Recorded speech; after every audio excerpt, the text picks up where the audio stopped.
Hey folks, what's up? It's Evan from Stock Music Musician, and today I'm here to answer a question I get all the time. What are stems? So many producers, so many industry people, so many artists, so many everybody is batting around the word stems. Send me your stems. Send me some stems, etc., etc. So in this video, I'm going to answer the question, what are stems? But first, I want to let you know that if you've ever been interested in getting into music licensing, I've got a free 5-day music licensing crash course. You can join down below. Check it out. It'll really help you make more money from your music and maybe even have a little bit of fun and get some placements and then have a need for so many more stems that you'll be coming back to this video time and time again. So let's dive in. The term stems simply means STEro Masters. The first 3 letters of stereo, S-T-E, and the first letter of masters, M, STEM, STEro Masters. And so, as that term is traditionally defined, a stem would be essentially similar to a bus. Let's say if somebody said to send me your drum stem, what I would expect them to mean, and in the most traditional sense of it, would be every individual drum track all summed into one stereo file. So I would only be receiving a stereo file that included all the drums mixed down. Frequently, this term means that all the insert effects that are on the individual drums should be included there. So if you had a compressor on the snare, that would be baked into your drum stem. If you had an EQ on your kick drum, that would be baked in. If you had reverb on your overheads, that would be baked in.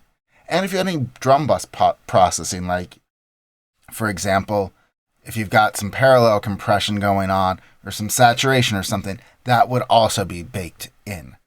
So if someone were to then say, send me your stems for this track, you would maybe have a guitar stems with 4 different guitar tracks all summed down.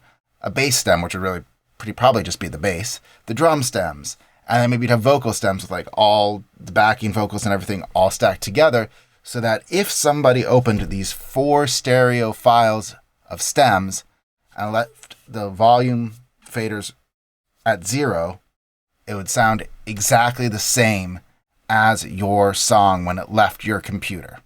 They wouldn't need any extra plugins or anything. And stems frequently are going to include both the insert effects that go into them, bus processing, and they may or may not include send effects. So that's just something to keep in mind when you're making your stems. Sometimes I've even seen people request the send effects bus. So you can bus all your send effects to another stem. Everybody's different. And so you're probably thinking, but. And you're right, there is a big but, and I'm not going to lie. That's not what so-and-so said stems mean. And that is 100% true. The term stems these days has gone on to mean so many different things to so many different people.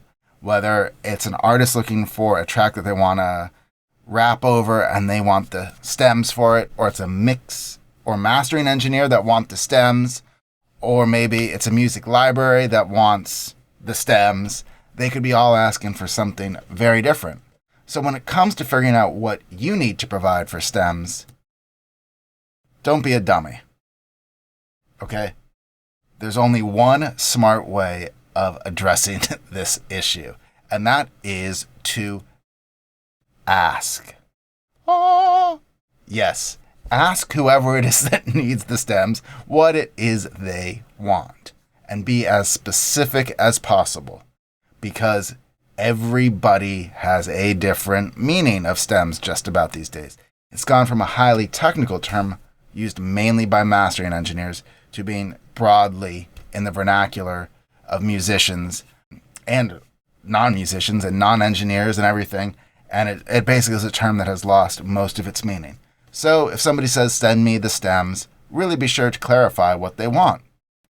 Here's a lot of different examples that I've personally experienced. Some people want the individual multi-track, so the snare, the bass, the kick, the vocals, all on separate tracks with the inserts printed on those tracks. So like if you did the snare drum, it would have all the compression baked in, but then you could print the send effects separately. So like your room reverb could be a separate channel.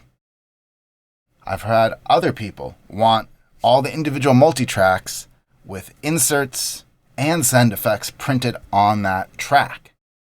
They would call that a stem.